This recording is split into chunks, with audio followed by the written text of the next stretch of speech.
Nous sommes ici devant un lieu très saint pour les chrétiens, c'est le Saint-Sépulcre. Et la porte que vous voyez derrière moi est une porte donc de l'époque des croisés du XIIe siècle.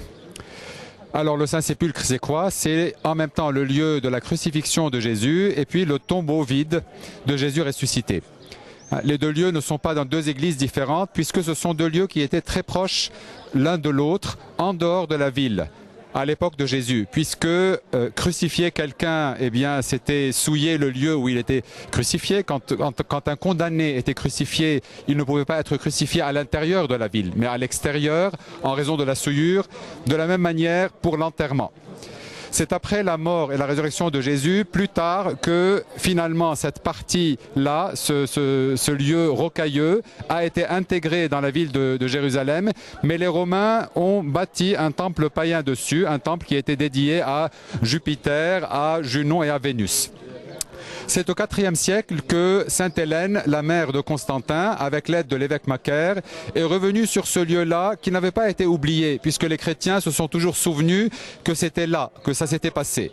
Et donc, ils ont fouillé, ils ont trouvé une cave où était la croix du Seigneur, le bois de la croix, et on a bâti ici une basilique importante, la basilique constantinienne, qui donnait sur l'axe principal de la rue, qui s'appelle le Cardo, l'axe sud-nord. Cette basilique-là, en même temps, n'incluait pas les lieux saints. Il y avait un atrium, une sorte de place qui séparait la basilique et de la rotonde qui abritait le lieu de la tombe, et aussi du monticule rocailleux qui rappelait le lieu de la crucifixion. Alors ce lieu a été, donc la basilique a été démolie plus tard, particulièrement à l'époque du gouverneur qui s'appelle Al-Hakim, le gouverneur fatimide au XIe siècle. C'était démoli jusqu'au fondement du lieu. Ce sont les croisés donc qui ont bâti au XIIe siècle la basilique, qui demeure somme toute, même si elle a été restaurée plusieurs fois dans la suite, mais qui demeure jusqu'à aujourd'hui. Alors encore aujourd'hui, il y a la rotonde qui abrite la tombe donc vide du Christ. Et puis, il y a le lieu un peu plus haut du calvaire, là où Jésus avait été crucifié. Il y a plusieurs communautés chrétiennes qui sont dans ce lieu et qui le tiennent. Il y a 6 communautés. Il y a la communauté catholique, les franciscains, la communauté orthodoxe, les arméniens, il y a les syriaques, il y a les éthiopiens et il y a les coptes. La chapelle des éthiopiens étant en dehors, à côté, on voit là-bas, à votre droite, on voit l'entrée de l'église des Éthiopiens. Le pape Benoît XVI va venir prier dans ce lieu et sans doute qu'entre autres il priera pour l'unité des chrétiens, puisqu'on sait qu'il y a eu parfois des tensions en raison de la vie commune de toutes ces communautés dans un même lieu, un lieu très saint pour chacune de ces communautés.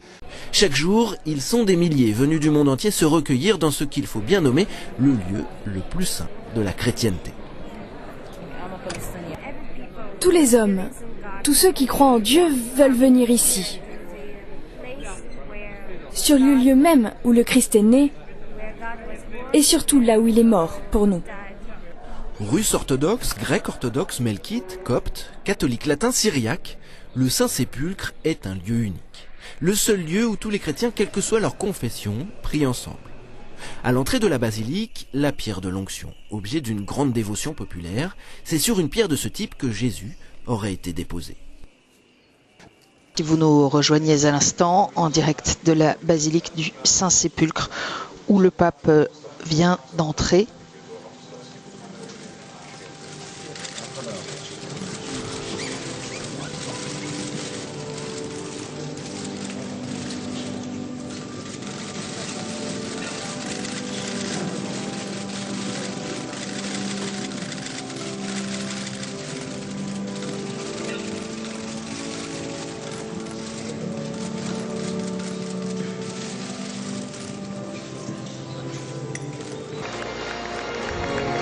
Le chemin de Benoît XVI, ouvert par les successeurs de ces gardes ottomans qui ont permis d'éviter que les chrétiens s'entre-déchirent, des Ottomans, famille ottomane à qui fut confiée les clés de l'édifice et dont les descendants la possèdent toujours.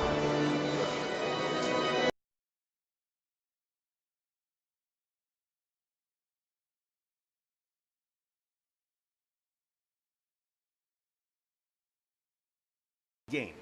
now a mishmash of Herodian, Crusader, Byzantine, and modern architecture. All built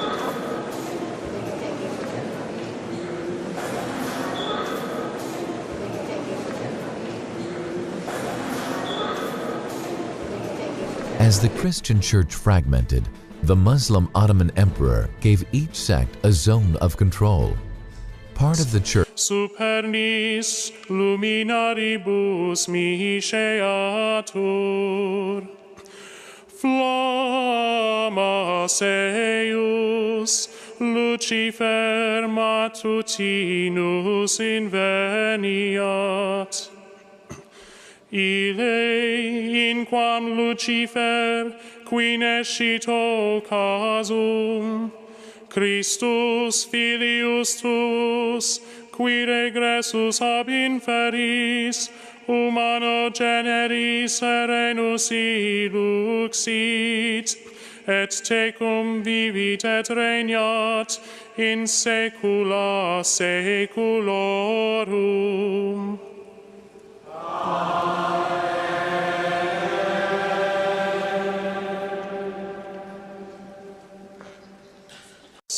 Supernis luminaribus misceatur,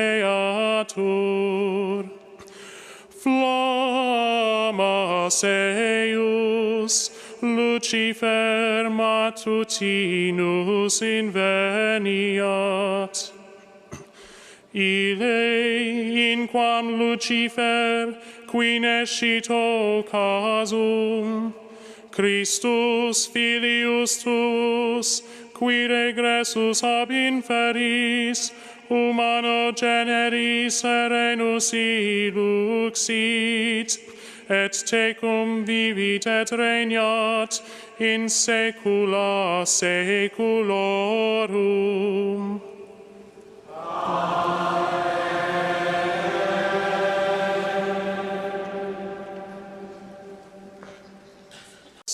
Supernis luminaribus misceatur, flammas eius Lucifer matutinus inveniat. Ille inquam Lucifer qui nescito casum, Christus filius tuus, qui regressus ab inferis, humano generis serenus iluxit, et tecum vivit et regnat in saecula saeculorum.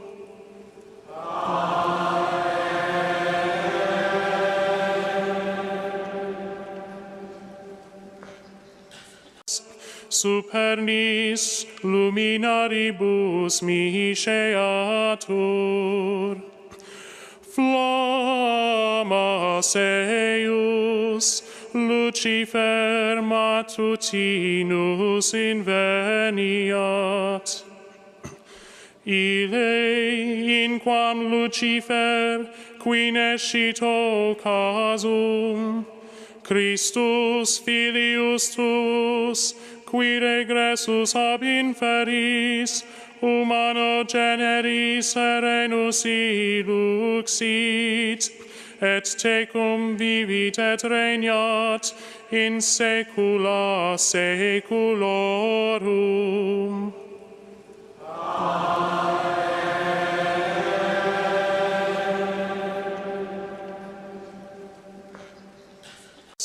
Supernis luminaribus misceatur,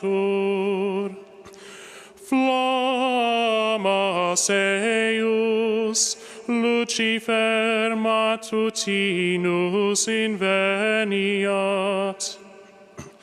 Ille inquam Lucifer qui nescito casum, Christus filius tuus, qui regressus ab inferis, humano generis serenus iluxit, et tecum vivit et regnat in saecula saeculorum.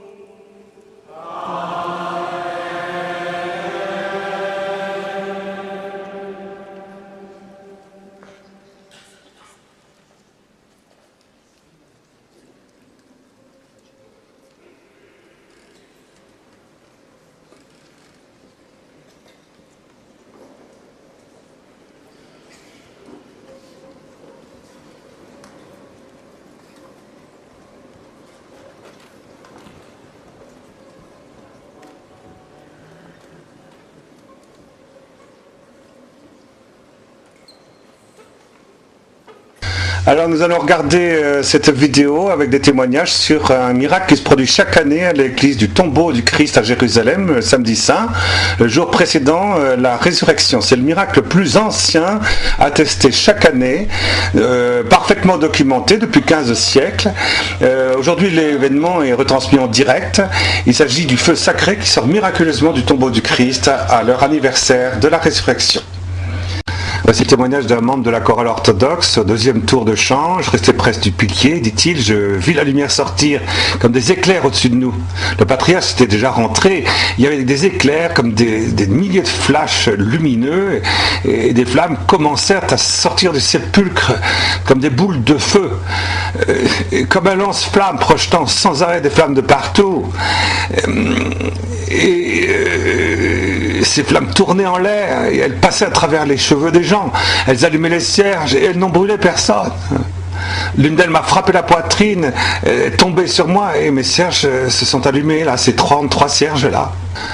Alors voici un deuxième témoin qui était agnostique, il dit « Je remarquais d'abord des lumières bleuâtres ». Il n'était pas croyant, hein. Je pensais que c'était des flashs, mais il y en avait vraiment beaucoup. Et... Alors je me tenais là assis, un petit vieillard, celui dont j'ai parlé, est devenu vers moi. Il m'a demandé qu'est-ce que je faisais là. Je lui ai dit je ne fais que regarder. Et je regardais tout ça encore avec grande incrédulité. Il avait dans sa main une gerbe de 33 cierges. Alors il dit d'accord, tenez-le-moi une minute pour que je puisse avec l'enfant mettre l'enfant tout plus près du sépulcre. Mais tout soudain, en un instant, les éclairs blanc bleuâtres devinrent beaucoup plus denses. Alors un éclair est apparu, alors j'avais les yeux grands ouverts, j'étais aveuglé, je fermais pas les yeux. Il y a quelque chose qui ressemblait à des cercles concentriques, ça m'amenait quelque part, ça m'a amené à l'intérieur d'un éclair, enfin je ne sais pas. Et alors j'ai regardé ces cierges, ils se sont trouvés allumés, et le vieillard et l'enfant avaient disparu. Le troisième témoin, c'est cette femme. Elle dit, le temps passant, j'ai remarqué quelque chose au centre du tombeau, à l'opposé, au second plan, et surtout à droite. Avec le temps, la lumière devient de plus en plus intense. C'est devenu comme à midi, quand on ne peut pas regarder le soleil. Quand si on le regarde, on est aveuglé, et c'est ce qui m'est arrivé. Et je l'ai vu devenir cette lumière de plus en plus brillante, comme une boule de feu dans la moitié inférieure, droite, à l'intérieur du tombeau, tandis que le Saint-Sépulcre devenait transparent, translucide, comme du cristal entièrement fait de lumière. Je me suis dit, maintenant ça va s'éteindre. Et c'est impossible de dire ce que j'ai ressenti. Et soudain, j'ai vu la foule agitée, les gens se tenaient près de nous, et j'ai vu toutes les lumières s'allumer en un instant. Et la lumière sainte, elle est venue près de nous. Le patriarche était encore dans le tombeau, il n'en était pas encore sorti. Et si elles se sont allumées tout seules, comment est-ce que je pourrais décrire une chose pareille ?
dissipate and just give us all your trust. Your soul will be saved. Just honor me. I'll set you free. So get ready to join the very last crusade. Don't be afraid. Participate and just give us all your trust. Your soul will be saved. Just honor me. I'll set you free. So get ready to join the very last crusade. Get ready to chase the final victory.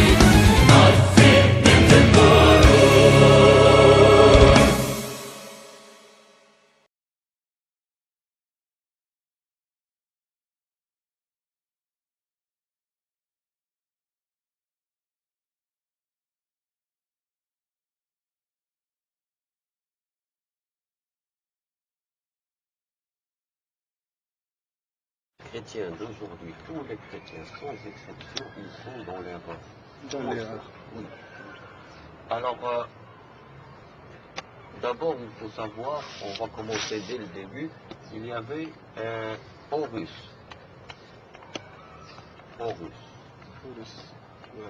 Horus, c'est le fils du soleil. Le fils du soleil. Le soleil, oui, Horus. Il est né le 25 décembre, comme l'histoire de Jésus. Et il a ressuscité lui aussi le troisième jour après sa mort. Et Horus, il faut savoir qu'il a un seul œil.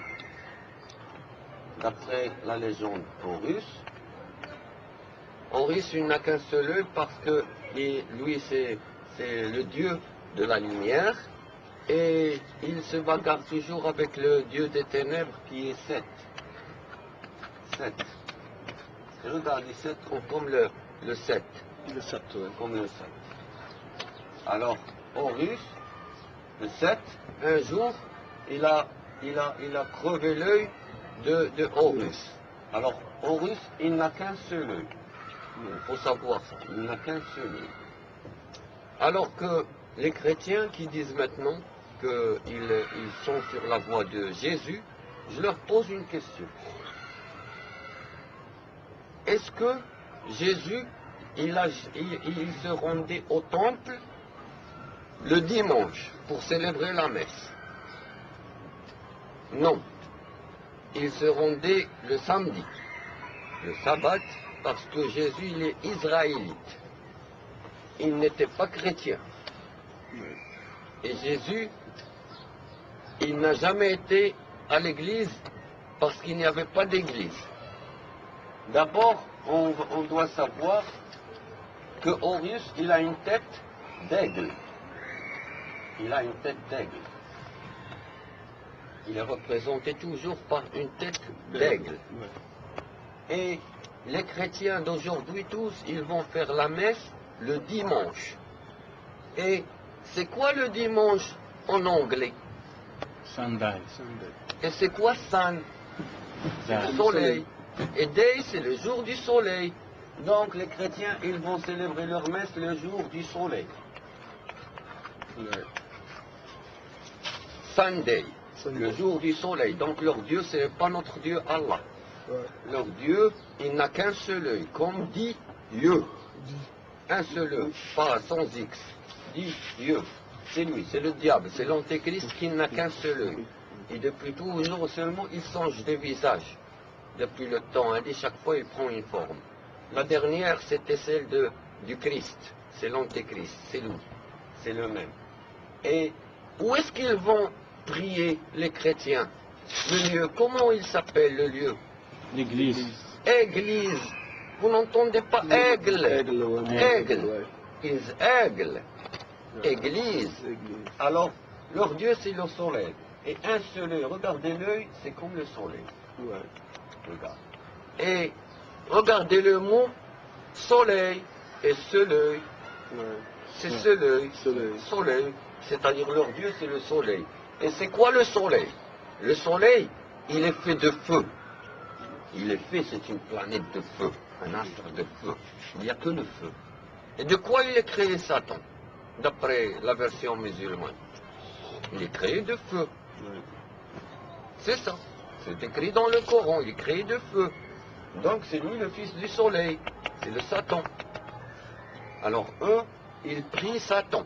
Tous ceux qui vont à l'église, ils prient Satan. Même les sincères. Même les sincères. Ils croient qu'ils sont sincères en train de prier Allah. Parce que Jésus n'a jamais dit mon Dieu. Il ne parlait pas français. Il n'a jamais dit my God. Oh my God. Il a toujours dit Allah. Si vous ne me croyez pas, regardez le film La Passion du Christ. Dans le film, depuis le début jusqu'à la fin, il dit Illahi. Illahi, et c'est en aramien, la langue de Jésus.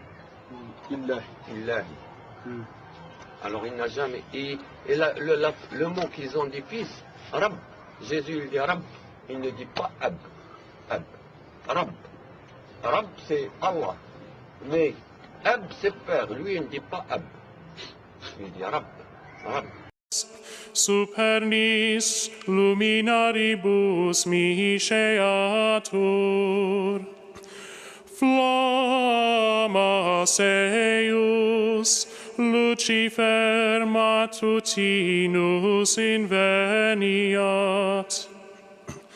Ille inquam Lucifer qui nescito casum, Christus filius tuus, qui regressus ab inferis, humano generis serenus iluxit, et tecum vivit et regnat in saecula saeculorum.